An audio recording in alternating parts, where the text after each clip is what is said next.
எந்த அரசு இதுக்கு உறுதுணையா இருந்திருக்கணுமோ அந்த அரசினோட மெத்தன போக்குனால, கவனக்குறைவுனால, சாதிய ஓட்டுக்கள் போயிடுங்கிற காரணத்தினால எங்க வழக்க ஒரு வழக்காகவே அரசு விரைந்து நடத்தாம, ஏன்னா நிறைய வழக்குகள் சொல்றாங்க, இந்த வழக்குகள் எல்லாம் நாங்க ரொம்ப சீக்கிரமா தண்டனை வாங்கி கொடுத்துருக்கோம்னு சொல்றாங்க.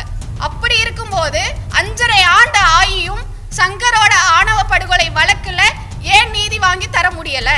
இவ்வளவு பட்ட பகல்ல நடந்த ஒரு SC/ST ஆக்ட் ஆன வழக்குல உங்களால இப்படி இருக்க முடியுதுன்னா, இந்த நீதிக்காக போராடுற விக்டிம்ஸுக்கு நீங்க என்ன பதில் சொல்றீங்க? அரசு எல்லாத்துக்குமே சமூக நீதி அரசு கூட இருப்போம்னு சொன்னீங்க.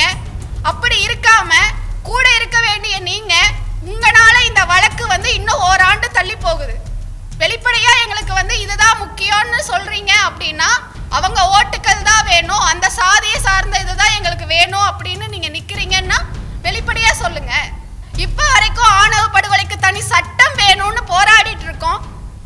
ஒவ்வொரு நாளும் 2 to 3 ஒவ்வொரு மாசமும் நடக்குது. அதற்கு ஒரு தனி குழு அமைச்சேன்னு சொன்னாங்க. அந்த குழு இப்ப 2 மாதம் ஆச்சு. என்ன செய்யுது அந்த குழு? எந்த பாதிக்கப்பட்டவங்க கிட்ட பேசுச்சு? எந்த விக்டிம் கிட்ட பேசுச்சு? எந்த கணக்கு எடுத்திருக்கீங்க? அதுக்கு என்ன செயல்பட்டு இருக்கீங்க? அது மக்களுக்கு தெரிவிக்கணும் தானே? அதை ஏன் செய்யல? அப்போ ஆணவ படுகொலை நடந்துட்டே இருக்கணும்னு நீங்களும் விரும்புறீங்களா? ஆளுநர் ரவி வழக்குகள்ல எல்லாம் அவங்க ரொம்ப விரைவா போட்டு எல்லாத்தையும் அவங்க வாங்கிட்டாங்க. அப்போ இந்த வழக்குல ஏன் பண்ண முடியல அப்படிங்கிறது தான் என்னோட கேள்வியா இருக்கு. கடிதம் வழியாக நான் முயற்சி பண்ணினேன், மக்கள் பரப்புரை வழியாக நாங்க இது பண்ணோம், தொடர்ந்து நிறைய கருத்தரங்கங்கள் நடத்தினோம், முதல்வரை சந்திக்கிறதுக்கு நிறைய வாய்ப்புகளை கேட்டோம். ஒவ்வொரு வாய்ப்புகளுமே அவங்க மறுக்கப்பட்டாங்க. இது எல்லாமே தொடர்ச்சியா நடந்துட்டு தான் இருக்கு.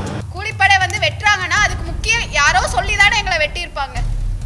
அப்ப சொன்னவங்களை இந்நேரம் அவங்க நிறுத்தி இருக்கணும் இல்லையா? 2013 அப்போ நானும் சங்கரும் உடுமலைப்பேட்டையில் ரோட்டில் நடந்து போகும்போது பட்ட பகலில் நிறைய பேர் இருக்கிற இடத்துல எங்களை என்னோட பெற்றோர்கள் கூலிப்படை வச்சு ஆணவ படுகொலை செஞ்சாங்க. அதில் சங்கர் உயிரோடு இல்லை. அதிலிருந்து மீண்டு சங்கருக்கான நீதிக்காக, ஆணவ படுகொலைக்கு தனி சட்டம் வேணுன்றதுக்காக நான் தொடர்ந்து போராடிட்டு இருக்கேன். அப்படி இருக்கும்போது எங்களோட சம்பவம் நடந்தப்போ கலைஞர் அவர்கள் தந்தை சின்னசாமி அவர் நிலைக்கோட்டை நீதிமன்றத்தில் சரணடைந்தது செய்தி வந்துள்ளது. குற்றவாளிகள் மீது சட்டப்படி உரிய நடவடிக்கை எடுப்பதோடு சமுதாயத்தில் இது போன்ற சம்பவம் இனியும் நடக்காமல் இருக்க அரசாங்கம் உரிய நடைமுறைகளை பின்பற்றி மக்களிடையே சாதி கொடுமை நீங்கிட வழிவகுத்திட வேண்டும் அப்படின்னு சொல்லி ஆதரவாக சொல்லியிருந்தார். அதை தொடர்ந்து 2017 திருப்பூர் கோர்ட்டில் அன்னலட்சுமியும் பாண்டித்துறையும் விடுவிக்கப்பட்டாங்க. அதற்கு பிறகு 2020 ஹைகோர்ட்டில் முதல் குற்றவாளி A1 குற்றவாளி சின்னசாமி அவர் விடுதலை செய்யப்பட்டார். அந்த இன்சிடென்ட் நடந்த இடத்துல இருந்த அவங்களுக்கு மட்டும் தண்டனை உறுதி செய்யப்பட்டது. அப்போ இப்போ முதலமைச்சராக இருக்கும் ஸ்டாலின் அவர்கள் அப்போ எதிர்க்கட்சி தலைவராக இருந்தார்.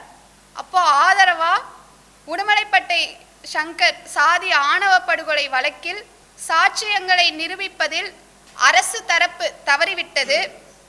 சாதி ஆணவத்தால் படுகொலை செய்யப்பட்ட இளைஞர் உடுமலை சங்கர் படுகொலை வழக்கில் உயர்நீதிமன்றத்தில் மேல்முறையீட்டில் விடுதலையும் தண்டனை குறைப்புமே தீர்ப்பாக வந்துள்ளது. அரசு தரப்பில் உரிய ஆவணங்களை, ஆதாரங்களை, சாட்சியங்களை முன்வைத்திருக்க வேண்டிய காவல்துறை தன் கடமையில் இருந்து தவறி இருப்பது வெளிப்படையாக தெரிகிறது என்று ஆணித்தரமாக என்னோட சார்பாக அப்போ பேசினாரு. மேல்முறையீடு செய்வதா செய்தி வெளிவந்தப்பையும் காவல்துறை அப்போதாவது தன் கடமையை செய்யுமா? இளைஞர் சங்கர் பட்டப்பகலில் கொலை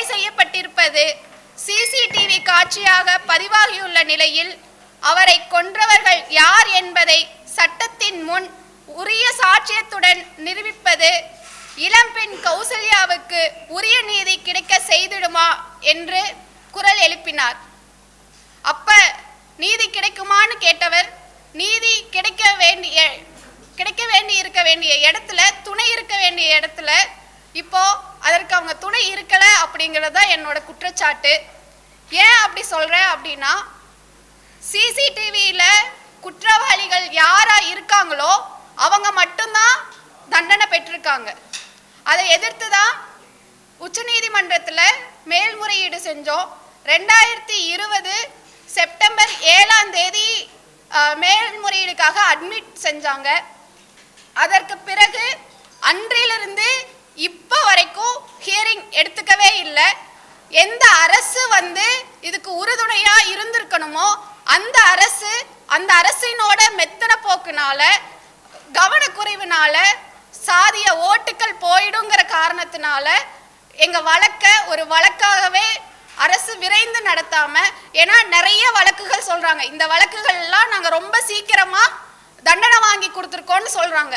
அப்படி இருக்கும்போது 5.5 ஆண்டு ஆகியும் சங்கரோட ஆணவ படுகொலை வழக்குல ஏன் நீதி வாங்கி தர முடியல? அப்போ அதற்கும் மீறி நான் தனியா என்னோட அட்வொகேட்டை வச்சு விரைவு மனுக்காக 2022 நான் விரைவு பெட்டிஷன் போட்டேன். அதுல என் கூட நிக்க வேண்டிய அரசு கூட நிக்காம அத ஒரு கடந்து போற விஷயமா அப்ப பண்ணுனாங்க. அப்பவும் இல்லாம இப்போ செப்டம்பர்ல வர வேண்டிய வழக்கிலையும் இப்போ நவம்பர்ல வந்தது. நவம்பர்ல வரும்போது என்ன சொல்லிட்டாங்க, எங்களுக்கு 6 மாசம் டிரான்ஸ்லேஷனுக்கு டைம் வேணும்னு கேட்டாங்க. அப்போ 6 மாசம் இருந்தா உங்களால டிரான்ஸ்லேஷன் பண்ண முடியும் அப்படின்னா இந்த 5.5 ஆண்டா நீங்க ஏன் டிரான்ஸ்லேஷன் பண்ணல? அப்போ இவ்வளவு பட்ட பகல்ல நடந்த ஒரு SC/ST ஆக்டான வழக்குல உங்களால இப்படி இருக்க முடியுதுன்னா இந்த நீதிக்காக போராடுற விக்டிம்ஸுக்கு நீங்க என்ன பதில் சொல்றீங்க?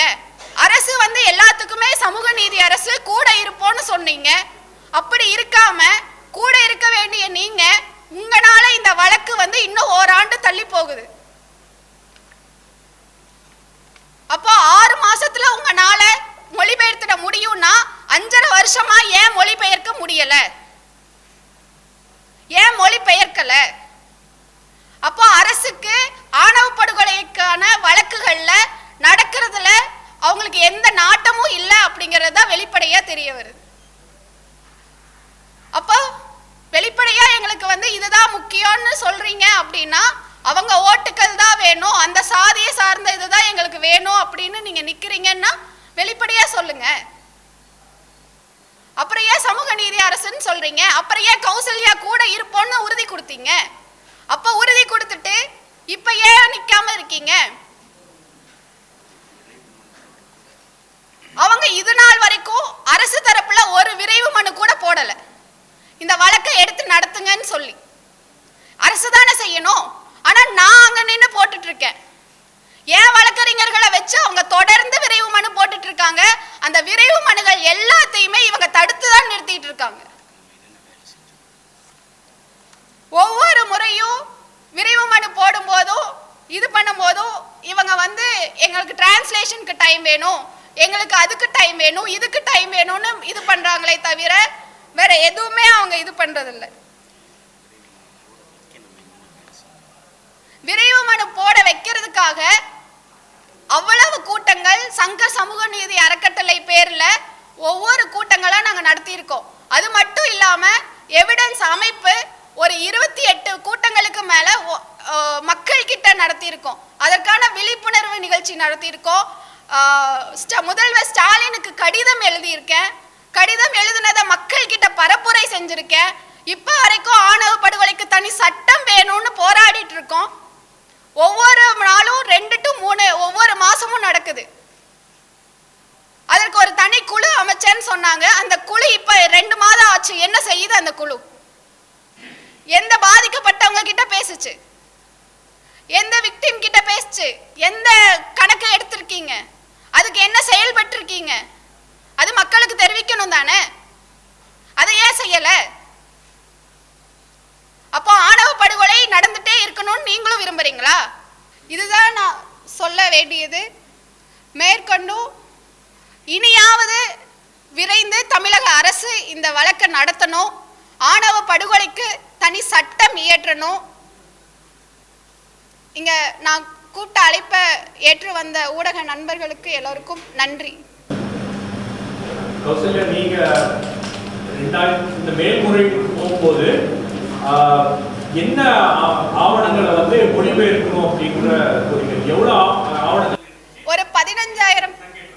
எவ்வளவு ஆவணங்கள் இருந்துச்சு?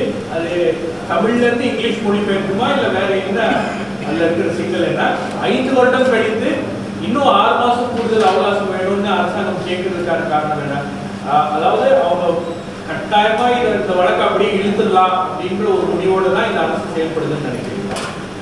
ஆமா, கட்டாயமா இந்த வழக்கை இழுத்துறணும் அப்படின்றது தான் அவங்களோட நோக்கமா இருக்கு. ஏன்னா நாங்க மொழிபெயர்த்து வச்சிருக்கோம். நாங்க மீன்ஸ் எவிடன்ஸ் அமைப்பு வந்து இது 15,000 பக்கங்களை மொழிபெயர்த்து வச்சிருக்காங்க. இது வந்து நாங்க ஃபர்ஸ்ட் ஸ்டாண்டே செஞ்சாச்சு. ஆனா இன்னும் அரசு வந்து அரசோட மெத்தன போக்குனால மட்டுமே இதனால் வரைக்கும் மொழிபெயர்க்க முடியல. ஏன்னா இப்ப 6 மாசம் கேட்கறவங்க அப்ப அந்த 6 மாசத்தை எடுத்திருக்கலாம். அது செய்யாத நோக்கம் என்னன்னு அரசு தான் சொல்லணும்.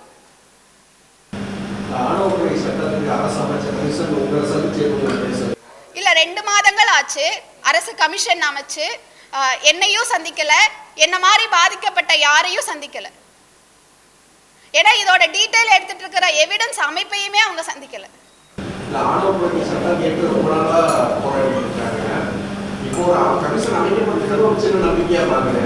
கமிஷன் அமைக்கப்பட்டதை முதலால வரவேற்றோம். அது ஒரு நம்பிக்கை இருந்தது. ஆனா அந்த கமிஷன் எப்படி செயல்படுதுன்னு இருக்கணும் இல்லையா?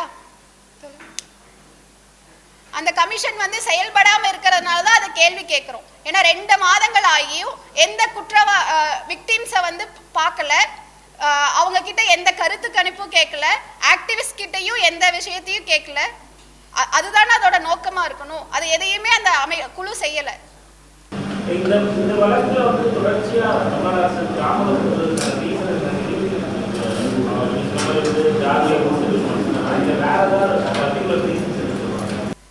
ஏன்னா தமிழ்நாட்டிலேயே ஆணவ படுகொலைன்னு பெருசா பேசப்பட்ட வழக்குங்கிறது எங்களோட வழக்கு தான். எங்களோட வழக்குக்கு அப்புறம் தான் ஆணவ படுகொலை அப்படிங்கிற ஒரு வார்த்தையே பெரிய பேசு பொருளாச்சு.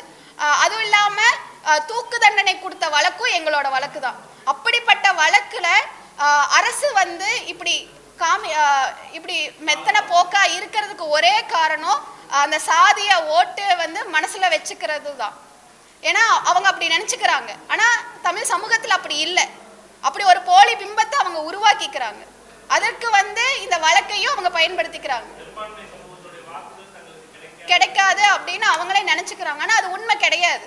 நீங்க குறிப்பிட்டீங்க இல்லையா, மற்ற வழக்குகள் எல்லாம் வந்து விரைந்து நாங்க வந்து இந்த வழக்கை நடத்திட்டோம். இப்ப உதாரணத்துக்கு அண்ணா யூனிவர்சிட்டி வழக்கா இருக்கும், மற்ற வழக்கு ஆளுநர் ரவி வழக்குகள்ல எல்லாம் அவங்க ரொம்ப விரைவா போட்டு எல்லாத்தையும் அவங்க வாங்கிட்டாங்க. அப்போ இந்த வழக்குல ஏன் பண்ண முடியல அப்படிங்கறதா என்னோட கேள்வியா இருக்கு. சமூக நீதி பேசுகின்ற ஒரு அரசாங்கம் தொடர்ச்சியாக இந்த மாதிரி முக்கியமான வழக்குகள் இதுல ஒரு மெத்தன போக்கு காட்டுறது அப்படிங்கிறது வந்து ஒட்டுமொத்தமாக இந்த நீங்க நடத்துற இந்த மூவ்மெண்ட் இருக்கு, ஆணவ படுகொலைக்கு எதிரான ஒரு தனி சட்டம் கொண்டு வரணும் அப்படின்றதையே அது பலவீனப்படுத்துகிறது அப்படின்னு நினைக்கிறீங்களா? அதுதான் உண்மையா இருக்கு அப்படின்னு சொல்ல முடியும். ஏன்னா சமூக நீதி அரசு அப்படின்னா சாதி ஒழிப்பு தான் அதற்கு முதற்கட்டமா இருக்க முடியும். அப்படி இருக்கிற பட்சத்தில் சாதி ஒழிப்புக்கு எது துணை இருக்கு? இந்த மாதிரியான சாதி மறுப்பு திருமணங்கள் தான். அப்ப அந்த சாதி மறுப்பு திருமணங்களை அவங்க பாதுகாக்காம, அந்த இணையர்களை பாதுகாக்காம வெறும் சமூக நீதி அரசுன்னு சொல்லிக்கிறதுல எந்த பலனும் இல்லை.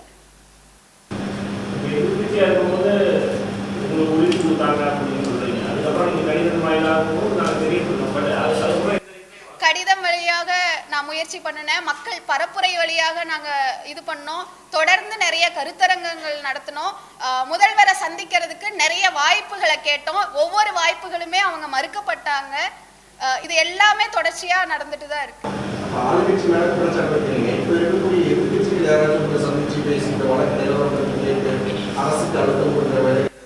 இல்ல, அவங்க வந்து அவங்க ஆட்சியில இருக்கும்போது சரி, அவங்க ஆட்சியில இல்லாதப்பையும் சரி, எல்லாருமே ஆணவ படுகொலைக்கு எப்படி அவங்க குரல் கொடுப்பாங்க? ஏன்னா அவங்க எல்லாருமே சாதிய கட்சிகளாக தானே இருக்காங்க.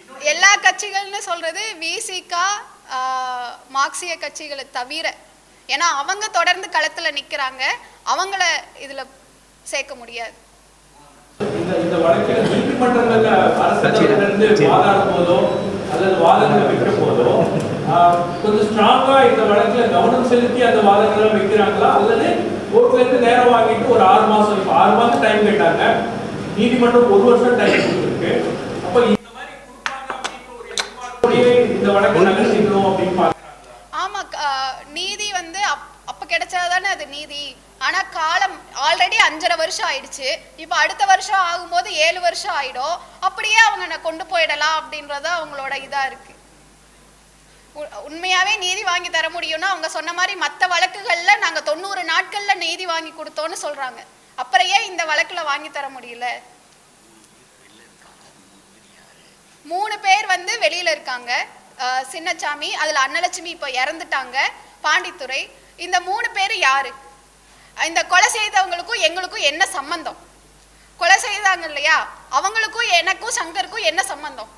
எந்த முன்பகை கிடையாது, எந்த வாய்க்கால் வரப்பு தகராறு கிடையாது. சும்மா வந்து எங்களை வெட்டிட்டு போயிடுவாங்களா?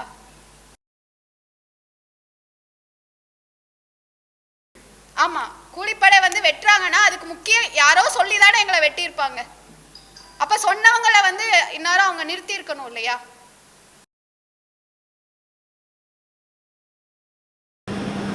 நீங்க அரசு தரப்புல அந்த வக்கீல்கள் பேசும்போது, இந்த வழக்கு நடத்தும் போது அவங்களுக்கு மேல இருந்து ஏதாவது இன்ஸ்ட்ரக்ஷன் வந்தாதான் நம்ம செயல்பட முடியும் அப்படிங்கிற மாதிரி ஒரு கருத்தை தெரிவிக்கிறாங்களா, அல்லது என்ன அவங்க மனதில் என்ன இருக்கு வழக்கு?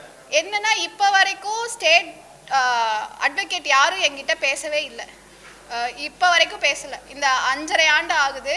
அதனாலதான் நான் தனியா அட்வொகேட்டே வச்சேன். ஏன்னா அங்க என்ன போகுதுன்னு எனக்கு தெரியணும் அப்படின்றதுக்காக. ஸ்டேட் சைட்ல இருந்து ஒரு அட்வொகேட் கூட ஒரு விஷயத்து சார்பாக கூட என்கிட்ட பேசல. ஏன்னா அதோட ரத்த சாட்சியா நான் இருக்கேன். நான் தான் அந்த வழக்குக்கே உயிர். அப்படி இருக்கும்போது அவங்க இது நாள் வரைக்கும் எந்த இதுவுமே என்கிட்ட கேட்டதில்லை. உங்க வழக்கை எடுத்து நடத்தணும் அப்படின்னு சொல்லிட்டு சொன்ன எதிர்கட்சியாக இருக்கும்போது சொன்ன எதிர்கட்சி தலைவர் தற்போதைய முதலமைச்சர் உங்களை கைவிட்டார் அப்படின்னு நினைக்கிறீங்களா? நீங்க இந்த வழக்கை வந்து சரிவர நடத்தாமல் அரசு உங்களை கைவிட்டு இருக்கிறது அப்படின்னு நினைக்கிறீங்களா? இனியாவது கைவிடக்கூடாது அப்படின்னு தான் கேட்குறோம். ஏன்னா இப்ப வரைக்கும் விட்டுட்டாங்க, இனியாவது கைவிட வேண்டாம் அப்படின்னு தான் சொல்றோம்.